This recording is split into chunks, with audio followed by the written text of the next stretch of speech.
Hello and welcome to Guns and Gear. You know, while I had the camera out, I just made a video talking about rifles. I thought I would switch gears a little bit and talk about handguns and talk about concealed carry handguns and share an observation, maybe share an opinion, and you know, you folks can do with that as you will. What we have seen in recent years as far as concealed carry, and I'm going to say maybe the last 10 years or so, is an absolute explosion of individuals getting their concealed carry permits, some of which haven't been able to do so before, but legislation has allowed them to do so, and some people are just have really considered and decided to be more proactive in their own self-defense, and they are these responsible gun owners that we like to see. And you know, they come in a wide range of experience. Some of these folks have quite a bit of firearm experience, and some are absolutely brand new to firearms, but they want to include a firearm in their personal protection. As a result of that, we've seen these individuals and many other individuals that carry concealed seeking out the gun manufacturers to make smaller and smaller firearms. And of course, firearm manufacturers are going to listen to large groups of people like that and provide those firearms. And as a result, you know, every year at the SHOT Show, we'll see more and more smaller handguns, specifically targeting that concealed weapons group of individuals. And the majority of these firearms have been semi-automatic because, you know, as time goes on, more people are looking towards the semi-automatic as a preferred firearm for their concealed carry. But as you can see from the title of my video,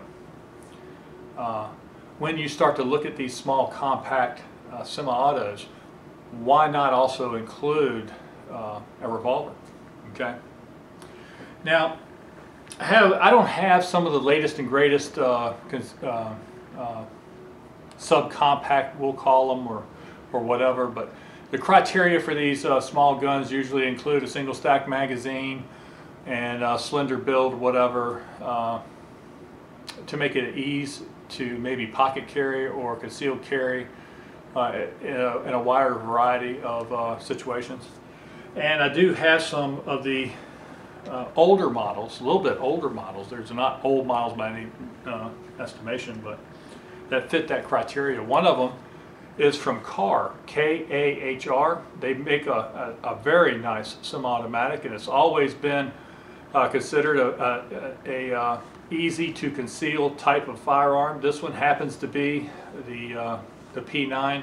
It's a polymer frame, and it's an outstanding little semi-automatic. It's a 9mm. Has a standard magazine capacity of 7 rounds, but you can get more extended magazines. Another gun that I absolutely have just been tickled to death with, and that is the Walther PPS. Dimensionally, it's almost exact to the new and very popular Smith & Wesson M&P Shield. The Walther PPS, this one happens to be in 9mm also. And when you have the magazine that's included with the gun, which is a flush-fitting magazine, it's a 6-round capacity. Although they do make 7- and 8-round capacities, they have extended like an extended finger rest on there. It does change the dimensions of the grip area, making it much longer. But the standard magazine for this is a 6-rounder. So you begin to see maybe what I'm going to say, and that is, if you're dealing with firearms that have magazine capacities of maybe 6 rounds, maybe 7 rounds, you know, the XDS, the 45 is a 5-round magazine. I had to say, why not consider a revolver as well? You know, these guns are in what I would consider standard defensive cartridges, defensive chamberings. But even some of the lesser powered rounds like the 380 to 32 automatic, they really offer some very small handguns that people are choosing to carry as their concealed weapon. Now, the only small 380 that I own is from North American Arms, and it's a nice little handy package, and I've probably showed it a few times with this interesting holster that allows that when you insert the handgun into it, it gives it a profile kind of like a wallet when you have it in your back pocket or front pocket or wherever. Also helps orient the firearm so you can get a hold of it in a firing grip when you pull it out of your pocket. Now this little gun right here is kind of a chunk in that it has a metal frame, and I'm glad that it does, because when you're using self-defense ammunition, this gun can be rather snappy. Once again, if you're going to sit there and tell me that semi-automatics are the way to go, one of the first reasons that people give is the fact that they have much higher capacity. You know, and they'll often tell me that a Glock 19 holds 15 rounds in the magazine, you know, or a Sig Sauer holds 13 rounds of 40 Smith & Wesson, let's say, or something of that nature. I don't know. I understand what you're saying about that, but when you start to get into firearms, semi-automatics that have similar capacities as the revolvers, why not choose a revolver?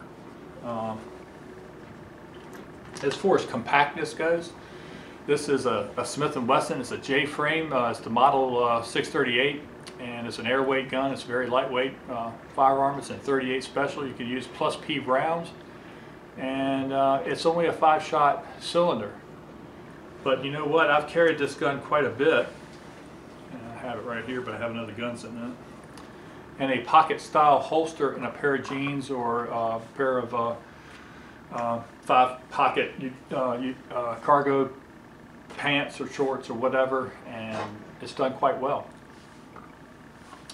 Another firearm that I've carried quite a bit as pocket carry has been the Colt Detective Special. Now this gun is no longer in production, but there's just you know, the Colt Detective Specials were made for a very long period of time, and there's plenty of them out there. Now the difference between a Colt and a Smith & Wesson and these small frame revolvers is the fact that the Colt does have a 6-round cylinder, and 6 rounds of 38 plus P. I'll take that over 380, over 6 rounds of 380 any day of the week. I enjoy shooting a revolver. Revolvers can be very accurate, and they can be very dependable. You know, they say that for semi-automatics go, that the #1 source of malfunctions are magazine related. And another high-ranking issue with semi-automatics is ammunition.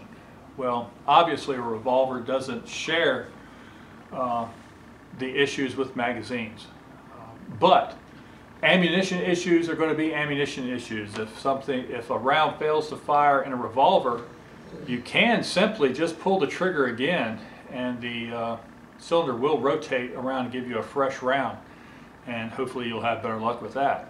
But there can be issues with revolvers that can cause malfunctions with the ammunition, and that would be if the bullet is not seated well. It could work itself loose and come out of the chamber in the cylinder a little bit and lock the gun up. So I mean, there are issues that can take a revolver down as well. But I think it's pretty well proven that revolvers are inherently more reliable than semi-automatics. Even the best of the semi-automatics can have magazine issues. At any rate, the chamberings for these revolvers is just as wide a variety as the chamberings for the semi-automatics. You can have little compact 45s, and you can have little compact 357 Magnum. This is another Colt. This is another Colt Detective Special. It's actually called the Magnum Carry. It was the end of the line for the Detective Special series, and it is chambered in 357 Magnum. Now, I thank God in heaven that this is an all stainless steel frame and cylinder and barrel, because you need every bit of you need every bit of weight that you can get when you start lighting off full power 357 Magnum defensive loads. This gun can bark quite a bit. But at any rate, after you get used to it, it's an outstanding firearm. That's 6 rounds of 357 Magnum. The 125 grain jacketed hollow point is considered one of the all-time best defensive rounds, and you can have it in a very small package. So I'm not here to debate whether this 357 Magnum 2-inch is able to compete with the Glock 19, for instance. But what I am saying is that when compared to equal semi-automatics, why not choose a revolver? All right, folks, I'd like to thank you for watching my videos. I certainly appreciate it. And remember to shoot straight on the range and in life. Thanks.